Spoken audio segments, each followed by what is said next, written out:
सरकारी शिक्षक बनने का सुनहरा मौका, देश भर में 55,000 प्लस पदों पर भर्तियां शुरू। शिक्षा क्षेत्र में नौकरी की तलाश कर रहे युवाओं के लिए सुनहरा अवसर है। देश भर में 55,000 से अधिक टीजीटी, पीजीटी, एलटी ग्रेड शिक्षक और सहायक प्राध्यापक पदों पर भर्ती की प्रक्रिया चल रही है। उत्तर प्रदेश में 7,466 एलटी ग्रेड पदों के लिए 28 जुलाई से आवेदन शुरू होंगे, जबकि 34,000 से अधिक टीजीटी, पीजीटी और प्राचार्य पदों पर अगस्त से भर्ती शुरू होगी। अविवाहित बेटियों को भी मिलेंगे प्लॉट और पैसे, जेवर एयरपोर्ट विस्तार से किसानों की बल्ले बल्ले। उत्तर प्रदेश के जेवर में बन रही नोएडा इंटरनेशनल एयरपोर्ट के विस्तार से करीब 17,000 परिवार प्रभावित होंगे। साथ ही 7 सरकारी स्कूल को भी शिफ्ट करने की जरूरत होगी। इसके लिए जमीन अधिग्रहण का वहां के लोगों पर भी असर पड़ेगा। जिला प्रशासन की सर्वे रिपोर्ट में इसका पता चला है। योजना के तहत अविवाहित बेटियों को भी अलग से प्लॉट और आर्थिक मदद मिलेगी। कांवड़ यात्रा के चलते 28 जुलाई को भी स्कूल बंद, बाजार भी रहेंगे बंद।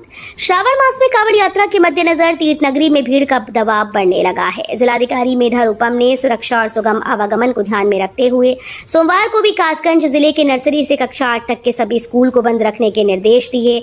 सोरोजी स्थित लहरा गंगा घाट पर भारी संख्या में कांवड़िए पहुंचते हैं, जिससे जाम की स्थिति बनती है। यूपीआरओ और एआरओ की परीक्षा आज, नकल विहीन एग्जाम के लिए किए गए पुख्ता इंतजाम। उत्तर प्रदेश लोक सेवा आयोग के द्वारा आज को समीक्षा अधिकारी और सहायक समीक्षा अधिकारी पदों पर भर्ती के लिए प्रारंभिक परीक्षा का आयोजन किया जाएगा। परीक्षा का आयोजन सभी 75 जिलों में किया जाएगा। ऐसे में यूपी के प्रयागराज जिले में भी 106 परीक्षा केंद्रों पर आरओ एआरओ की प्रारंभिक भर्ती परीक्षा आयोजित होगी। अग्निवीरों को यूपी पुलिस में मिलेगा 20% आरक्षण, सीएम योगी का बड़ा ऐलान। उत्तर प्रदेश के मुख्यमंत्री योगी आदित्यनाथ ने एक बड़ा ऐलान करते हुए कहा कि उनकी सरकार ने अग्निवीरों को यूपी पुलिस बल में 20% आरक्षण देने का फैसला किया। उन्होंने कहा कि जो सैनिक देश की सेना में अग्निवीर के रूप में योगदान देंगे, उनके रिटायर होने पर उत्तर प्रदेश पुलिस बल में ऐसे सैनिकों के लिए आरक्षण की व्यवस्था की जा रही है। यूपी बोर्ड की इंप्रूवमेंट व कंपार्टमेंट परीक्षा में 94% परीक्षार्थी शामिल। यूपी बोर्ड हाई स्कूल की इंप्रूवमेंट कंपार्टमेंट और इंटर की कंपार्टमेंट परीक्षा में 94% परीक्षार्थियों ने उपस्थिति दर्ज कराई। हाई स्कूल के मुकाबले इंटर की परीक्षा में विद्यार्थियों की उपस्थिति बेहतर रही। ये परीक्षा शनिवार को 2 पालियों में प्रदेश के विभिन्न जिलों के 91 केंद्रों में आयोजित की गई। इस परीक्षा के लिए कुल 46,391 परीक्षार्थी पंजीकृत थे, जिनमें से 43,510 उपस्थित व 2,881 अनुपस्थित रहे। अब नौकरी से कोई नहीं रोकेगा, दिव्यांगजनों के लिए योगी सरकार का सबसे बड़ा फैसला। दिव्यांगों को अब दिव्यांगजन सशक्तिकरण विभाग के 11, कृषि विभाग के 6 और राज्यपाल सचिवालय के 1 पद पर 4% क्षैतिज आरक्षण का लाभ मिल सकेगा। इन विभागों के द्वारा किए गए पदों के चिन्हांकन में दिव्यांगों की श्रेणियां चिन्हित न करने से अब तक नियुक्तियां नहीं हो पा रही थी। खेत खरीद कर प्लॉटिंग की तो जुर्माना व अतिरिक्त स्टैंप शुल्क देना होगा। 1 अगस्त से नया नियम। शहर से सटे गांव में खेती की जमीन खरीदकर उस पर प्लॉटिंग करने वालों को बड़ा झटका लगने जा रहा है, क्योंकि अब वो ऐसा नहीं कर सकेंगे। प्रयागराज में 1 अगस्त से लागू होने वाले नए सर्कल रेट के नियम के अंतर्गत ही प्लॉटिंग की जा सकेगी। नए सर्कल रेट के लिए आपत्तियां 30 जुलाई तक ली जाएंगी। प्रयागराज में 1 अगस्त से लागू होने जा रहे नए सर्कल रेट के नियमों में ये प्रावधान कर दिया गया है कि प्लॉटिंग के उद्देश्य से खेती की जमीन खरीदने जा रहे हैं तो रजिस्ट्री के अभिलेखों में इसका उल्लेख करना होगा। चल सकते हैं यूपी पंचायत चुनाव। राज्य निर्वाचन आयोग को पंचायती राज विभाग ने लिखी चिट्ठी। उत्तर प्रदेश में इस बार पंचायत चुनाव तय समय पर न होने की पूरी संभावना है, क्योंकि शासन स्तर पर चल रही कवायदों के बीच संकेत मिल रहे हैं कि नगरीय क्षेत्रों की सीमा विस्तार और नए निकायों के गठन के चलते पंचायत चुनाव को फिलहाल टालने की तैयारी चल रही है। दरअसल नगर विकास विभाग के द्वारा 97 नए नगरीय निकायों के गठन और 107 निकायों के सीमा विस्तार की प्रक्रिया शुरू की गई। इसको लेकर पंचायती राज विभाग ने राज्य निर्वाचन आयोग को पत्र लिखकर ये स्पष्ट करने को कहा कि मतदाता सूची के पुनरीक्षण के बीच वार्ड का पुनर्गठन किया जाए। पंचगव्य से निखरेगा रूप, बायोगैस से दौड़ेंगी गाड़ियां, इन जिलों में होने जा रही शुरुआत। यूपी में गौ सेवा से समृद्धि अब अर्थव्यवस्था, पर्यावरण और ग्रामीण जीवन शैली को एक नई दिशा देने जा रही है। पहली बार पंचगव्य से सौंदर्य उत्पाद, जैविक कीटनाशक और बायोगैस जैसे नवाचारों का समावेश करते हुए ग्रामीण क्षेत्रों को आत्मनिर्भर बनाने की दिशा में कदम बढ़ाया गया। इसके अंतर्गत प्रदेश भर में अनेक परियोजनाएं प्रारंभ की जा रही हैं, जो पारंपरिक आस्था को आधुनिक तकनीक से जोड़ते हुए ग्रामीण क्षेत्रों में रोजगार और आय के नए अवसर प्रदान करेंगी। रेड क्रॉस सोसाइटी की राज्य शाखा के सभापति बने deputy CM Brajesh Pathak. Indian red cross society का कार्य क्षेत्र व्यापक है। आपदा राहत, स्वास्थ्य सेवा, सामुदायिक विकास जैसे क्षेत्रों में सोसाइटी द्वारा व्यापक कार्य किया जा रहा है। पूरे भारत में 1100 से अधिक शाखाएं हैं। इंडियन रेड क्रॉस सोसाइटी स्वास्थ्य सेवाओं को बढ़ावा देने के लिए विभिन्न कार्यक्रम चलाती है, जैसे कि प्राथमिक चिकित्सा प्रशिक्षण, रक्तदान अभियान और विभिन्न बीमारियों के उन्मूलन के लिए जागरूकता कार्यक्रम। शिक्षकों के समायोजन की घोषणा कर भूला बेसिक शिक्षा विभाग। 3 दिन बाद भी सूची आई, न शुरू हुए आवेदन। उत्तर प्रदेश में कम नामांकन वाले 10,827 परिषदीय स्कूल के विलय के बाद बेसिक शिक्षा विभाग ने शिक्षकों के जिले के अंदर एक और समायोजन की घोषणा की थी। इसके लिए कार्यक्रम भी जारी कर दिया गया, किंतु 3 दिन का समय बीतने के बाद भी अभी तक कोई प्रक्रिया शुरू नहीं की जा सकी। बेसिक शिक्षा विभाग ने पूर्व में ये घोषणा की थी कि परिषदीय स्कूल की पेयरिंग के बाद शिक्षक छात्र अनुपात के तहत कम शिक्षक वाले विद्यालयों में आवश्यकता के अनुसार शिक्षकों का समायोजन किया जाएगा। समाजवादी कार्यकर्ताओं ने शुरू की पीडीए पाठशाला। अखिलेश यादव ने सरकार पर साधा निशाना। समाजवादी पार्टी के राष्ट्रीय अध्यक्ष अखिलेश यादव ने हाल ही में कहा था कि पीडीए पाठशाला चलाकर बच्चों की पढ़ाई कराने का काम किया जाएगा। अखिलेश ने अपील की थी कि समाजवादी साथी उन गांव में टीम बनाएं जहां स्कूल बंद हो रहे हैं।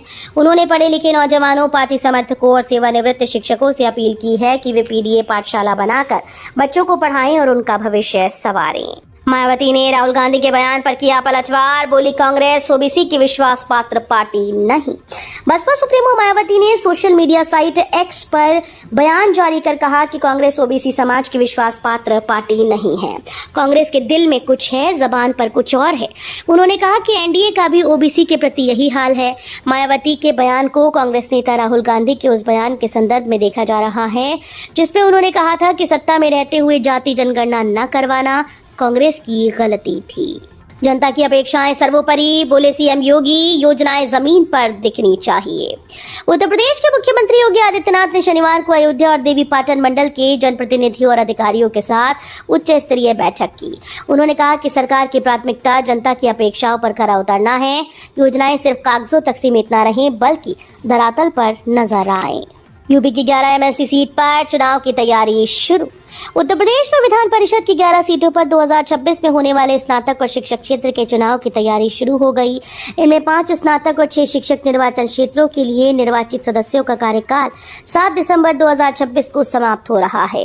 निर्वाचन क्षेत्रों के लिए निर्वाचन आयोग ने मतदाता सूची के पुनरीक्षण की प्रक्रिया वर्ष 2025 में ही शुरू करने के निर्देश दिए। यूपी रोडवेज में अब घर बैठे बुक करें अपनी पसंदीदा सीट। उत्तर प्रदेश राज्य सड़क परिवहन निगम की बसेस उत्तर प्रदेश और पड़ोसी राज्यों के विभिन्न शहरों और कस्बों को जोड़ती हैं। अगर आप यूपी रोडवेज की बसेस में ऑनलाइन टिकट बुक करना चाहते हैं तो ये प्रक्रिया बेहद आसान और सुविधाजनक हो गई है। आप घर बैठे ही अपनी यात्रा की योजना बना सकते हैं और अपनी पसंदीदा सीट बुक कर सकते हैं। यूपी में फिर बुलडोजर एक्शन। धमोला नदी किनारे एक झटके में ढहा दिए गए 12 से ज्यादा अवैध मकान। धमोला नदी किनारे बने करीब 1 दर्जन कच्चे मकान को नगर निगम की टीम ने पुलिस की मौजूदगी में जेसीबी से ध्वस्त किया है। इस दौरान कुछ लोगों ने विरोध किया, लेकिन अधिकारियों ने एक न सुनी। पुलिस की सख्ती के बीच करीब 1 दर्जन अवैध कच्चे मकानों को ध्वस्त किया गया। 8वें वेतन आयोग का इंतजार कर रहे कर्मचारियों को झटका। सैलरी बढ़ोतरी रह सकती है कम। 8वें वेतन आयोग का इंतजार कर रहे लाखों केंद्रीय कर्मचारियों और पेंशन भोगियों के लिए निराशाजनक खबर है। कोटक इंस्टीट्यूशनल इक्विटीज की ताजा रिपोर्ट में दावा किया गया है कि 7वें वेतन आयोग की तुलना में इस बार वेतन में बढ़ोतरी कम हो सकती है। रिपोर्ट के मुताबिक 8वां वेतन आयोग जनवरी 2026 से लागू हो सकता है, लेकिन इससे मिलने वाला लाभ पहले की अपेक्षा सीमित हो सकता है। यूपी में इंजीनियर्स के लिए सुनहरा मौका। असिस्टेंट इंजीनियर के पदों पर निकली भर्ती। 7 अगस्त तक करें आवेदन।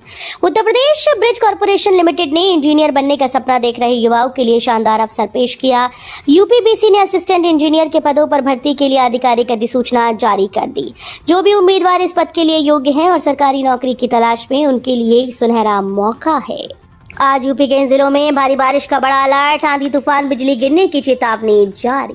उत्तर प्रदेश में मानसून का दौर जारी है। जिन इलाकों में मानसूनी बारिश हो रही है वहां तापमान में गिरावट देखने को मिल रही है। हालांकि ऐसा नहीं कि पूरे यूपी में मानसूनी बारिश हो, लेकिन जहां हो रही है वहां झमाझम हो रही है। इस बीच भारतीय मौसम विभाग के लखनऊ केंद्र ने बताया कि आज को यूपी के किन किन जिलों में बारिश हो सकती है। आपको बता दें कि मौसम विभाग ने बताया कि आज मुरादाबाद, रामपुर, बरेली समेत कई और जिलों में भारी बारिश की संभावना है। जगमग होंगे नोएडा के ये 17 गांव और रास्तों पर लगेंगी LED street light. Greater Noida West के 17 गांव एलईडी स्ट्रीट लाइट से जगमगाएंगे। प्राधिकरण ने निविदा जारी कर स्ट्रीट लाइट लगाने की प्रक्रिया शुरू कर दी। 1 माह में काम शुरू होने की उम्मीद है। इसे लेकर प्रशासन ने पूरा प्लान तैयार कर लिया। शहरी और ग्रामीण क्षेत्र में चिन्हित किए गए अंधेरे वाले सभी स्थानों पर उजाला किया जाएगा। यूपीआई देश की पहली एआई बेस्ड यूनिवर्सिटी। सीएम योगी ने उन्नाव में किया कैंपस का उद्घाटन। मुख्यमंत्री योगी आदित्यनाथ ने उन्नाव में भारत के पहले आर्टिफिशियल इंटेलिजेंस ऑगमेंटेड मल्टीडिसिप्लिनरी विश्वविद्यालय चंडीगढ़ विश्वविद्यालय के यूपी परिसर का उद्घाटन किया। ये लखनऊ कानपुर राजमार्ग पर है। ये यूनिवर्सिटी परिसर न केवल एआई सक्षम शिक्षा व्यवस्था से सुसज्जित है, बल्कि रोजगारोन्मुखी व तकनीकी पाठ्यक्रमों के माध्यम से छात्रों को वैश्विक प्रतिस्पर्धा के लिए तैयार करेगा। गाजियाबाद वालों के लिए अच्छी खबर। इस इलाके के 45,000 लोगों को हाउस टैक्स से मिलेगी मुक्ति। गाजियाबाद के खोड़ा के करीब 45,000 लोगों को नगर पालिका ने हाउस टैक्स यानी गृहकर में राहत देने की तैयारी की। अपने मकान और दुकान में रेन वाटर हार्वेस्टिंग सिस्टम लगवाने पर गृहकर में 50% तक की छूट दी जाएगी। ये छूट 5 साल तक मिलेगी। खोड़ा मकनपुर नगर पालिका परिषद ने इस सप्ताह हुई बोर्ड बैठक में ये प्रस्ताव पास किया था। अब बच्चे पढ़ेंगे ऑपरेशन सिंदूर का गौरवशाली इतिहास। एनसीईआरटी जल्द ही ऑपरेशन सिंदूर का गौरवशाली इतिहास स्कूल में पढ़ाया जाएगा। जानकारी के अनुसार उच्च कक्षाओं के लिए एनसीईआरटी ऑपरेशन सिंदूर पर एक स्पेशल मॉड्यूल तैयार कर रहा है। एनसीईआरटी ने फैसला किया कि वो कक्षा 9 से 12 तक के पाठ्यक्रमों में ऑपरेशन सिंदूर से जुड़ी जानकारी को शामिल करेगा, जिसका उद्देश्य छात्रों को भारतीय सेना की बहादुरी, उनकी वीर गाथा और देशभक्ति से परिचित कराना है।